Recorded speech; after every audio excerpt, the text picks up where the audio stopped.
Hello बच्चों, स्वागत करता हूं आपके अपने चैनल BSCB हेल्प पे। और सबसे पहले आज बिहार बोर्ड का 10वीं वर्ग का रिज़ल्ट आया, जिसे देखकर अपार खुशी हुई। मैं सभी बच्चों को उनके उज्जवल भविष्य की कामना करते हुए आगे के लिए उन्हें शुभकामनाएं देना चाहता हूं। जिन बच्चों का रिज़ल्ट किसी कारणवश उतना अच्छा नहीं हो पाया, वो निराश ना हो, क्योंकि ये पहली सीढ़ी है। आगे अभी और कुछ करना है, बहुत कुछ करना है और आप बहुत अच्छा कर सकते हैं। इसलिए निराश ना हो और प्रयास करते रहें। आज हम कहानी के अगले भाग में आ रहे हैं, जो कि कहानी का दूसरा भाग होगा। कल हमने क्वालिटी नाम की कहानी स्टार्ट की थी, जो जॉन गैल्सवर्दी के द्वारा लिखी गई थी, जिसमें मैंने बताया था कि इसमें जो कहानी में है उसमें मिस्टर गैज़लर नाम के एक व्यक्ति हैं, जो जर्मन के शू मेकर हैं और लंदन में आकर के वो जूते बनाते हैं। उनकी एक छोटी सी दुकान है। अपने भाई के साथ वो रहकर जूते बनाते हैं। और लेखक जो हैं वो उनके पास जूते बनाने के लिए गए थे। उन्होंने एक ऑर्डर दिया था और उसने लास्ट में ये पूछा था कि आपको ये जूते कब चाहिए। तो उसने कहा था कि टुमारो फोर्टनाइट, मतलब 14 दिनों के बाद। तो हम कहानी के इस भाग से आगे बढ़ते हैं। देन आई वुड मर्मर, मतलब तब लेखक कहते हैं कि thank you good morning mister Gessler. वो थैंक यू, धन्यवाद कहते हैं कि वो बना देंगे, और गुड मॉर्निंग कहकर वहाँ से निकलते हैं। तो गुड मॉर्निंग उधर से भी आवाज़ आती है। ही वुड रिप्लाई, मतलब मिस्टर गैज़लर भी उन्हें गुड मॉर्निंग से अभिवादन करते हैं उनका। Still looking at the leather in his hand, mister Gessler की नज़र अभी भी उसी लेदर पर है और वो उसी को अभी तक देख रहे हैं। As I moved to the door, I would hear the tip-tap of his slippers, restoring him to the stairs to his dreams of wood. तो यहाँ पर जो है वो अपने हाथ में लेदर को लिए हुए वो उसे देखते हैं, और फिर जैसे ही लेखक दरवाजे की ओर बढ़ते हैं, मिस्टर गैज़लर जो है वापस अपने उसी चप्पल की आवाज़ के साथ अपने अंदर के दुकान में चले जाते हैं, सीढ़ियों से ऊपर चढ़ते हुए, और जूतों की दुनिया में खो जाते हैं। I cannot forget that day on which I had occasion to say him, Mr. Gazler, that last pair of boots cracked, you know. यहाँ पर लेखक को ये कहने का अवसर कभी नहीं मिला कि मिस्टर गैज़लर, आपने जो जूते बनाकर दिए थे वो फट गए। ऐसा कहने का अवसर कभी नहीं मिला, क्योंकि आपको मैं बता चुका था कि मिस्टर गैज़लर के द्वारा बनाए गए जूते, उनकी ना फिटिंग कभी ख़राब होती थी, ना वो जूते डैमेज होते थे। मतलब बहुत अच्छी क्वालिटी के जूते वो बनाते थे। He looked at me for a time without reply, as if expecting me to withdraw or qualify the statement, then said, "It shouldn't have cracked." तो यहाँ पर पहले तो अगर लेखक से कभी मजाक से ये बात लेखक बोल भी देते उनसे कि आपके बनाए हुए जूते फट गए, तो पहले तो वो उन्हें सिर्फ घूरते रहते बिना कुछ कहे, और इस प्रकार घूरते जैसे कि वो ये अपेक्षा कर रहे हों कि मैं अपनी बात को वापस ले लूँगा, या फिर मैं जो है उस कथन में कुछ सुधार करके कहूँगा। और मिस्टर गैज़लर तब जवाब देते कि वो फटा नहीं होगा, मतलब इट शुडंट हैव क्रैक्ड, मतलब कि वो वहाँ ध्यान दीजिए, यहाँ ग्रैक्ड लिखा हुआ है, जो कि उनकी भाषा में है। इनका अर्थ है वो फटा नहीं होगा। It did, I am afraid. तो लेखक कहते हैं कि हाँ वो फट गया है। मैं थोड़ा भयभीत हूँ इस विषय में कि आखिर वो फट कैसे गया। तो मिस्टर गैज़लर कहते हैं कि you got them with before they found themself. तो आप उसे ले आएँ, मैं उसे खुद देखूँगा। ठीक है। लेखक कहते हैं कि यू गॉट देम, मतलब आपने उसे तब लिया था, तब आपने देखा था वो सही था, और अभी मैं खुद देखूँगा। आई डोंट थिंक सो, मुझे ऐसा नहीं लगता कि वो फटे होंगे।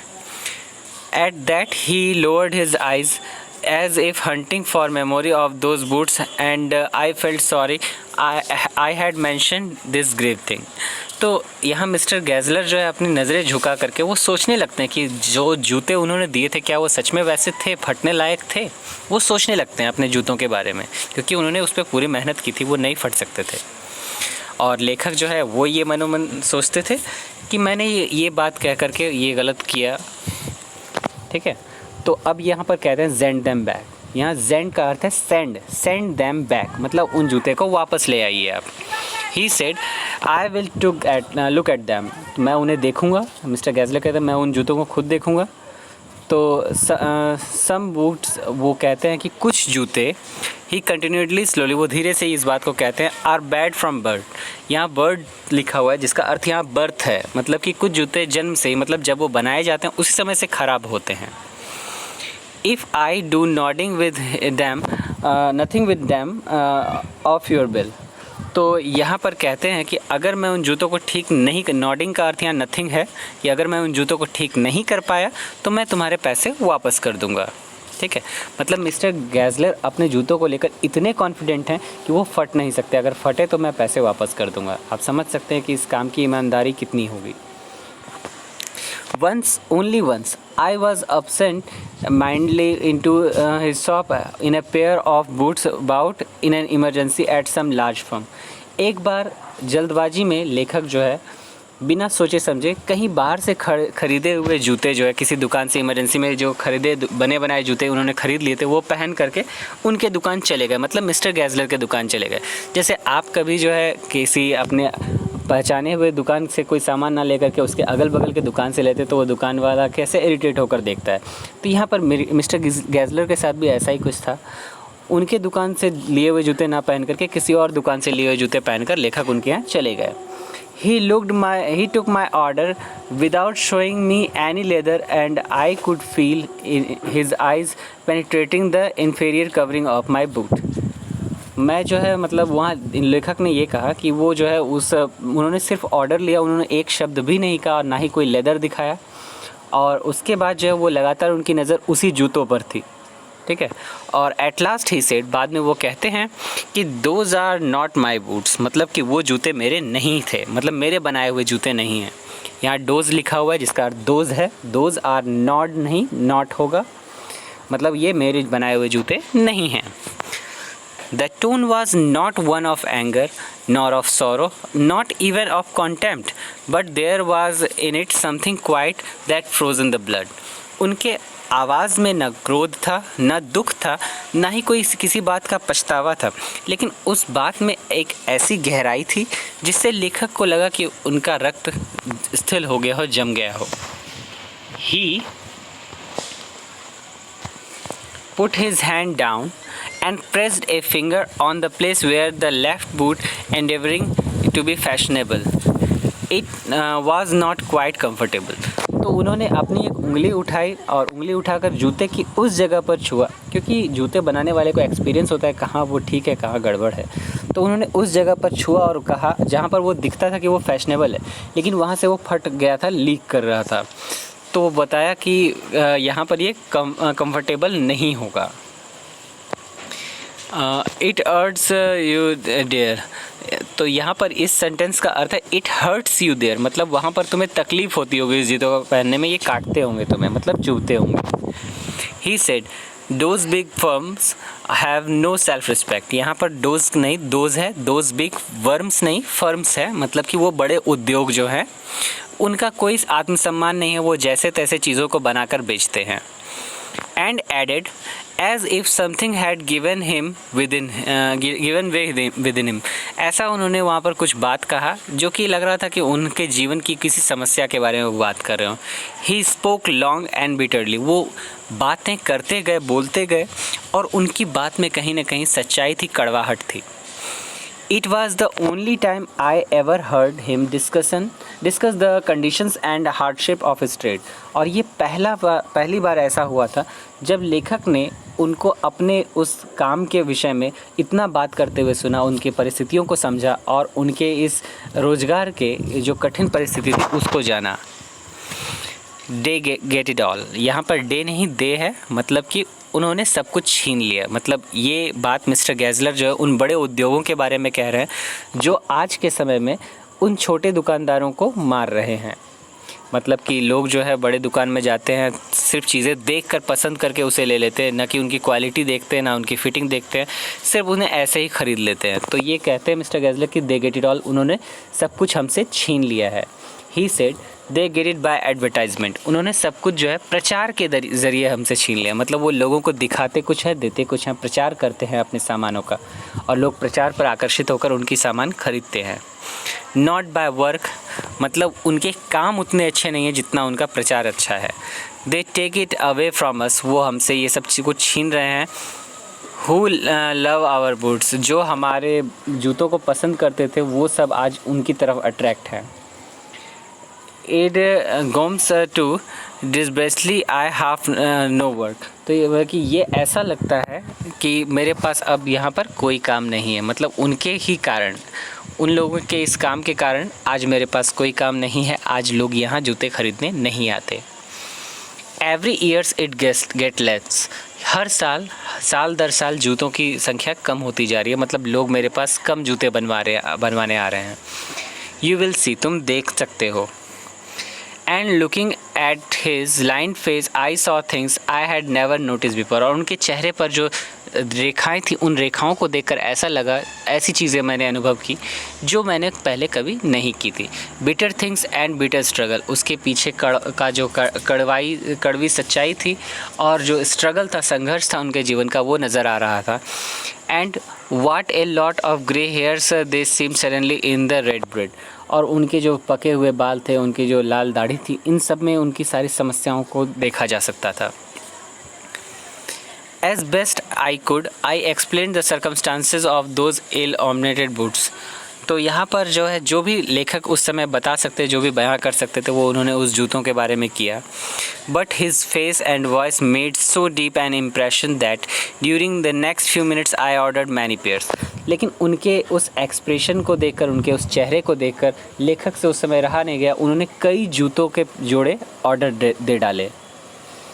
दे लास्टेड मोर टेरेबली देन एवर, और इस बार जो मिस्टर गैज़लर ने जूते बना कर दिए वो पहले की अपेक्षा बहुत ज़्यादा लंबे समय तक टिके। And I was not able constantly to go to him for nearly 2 years, और लगभग 2 साल तक लेखक जो है उनके पास न जा सके क्योंकि उनके पास जूते पर्याप्त थे।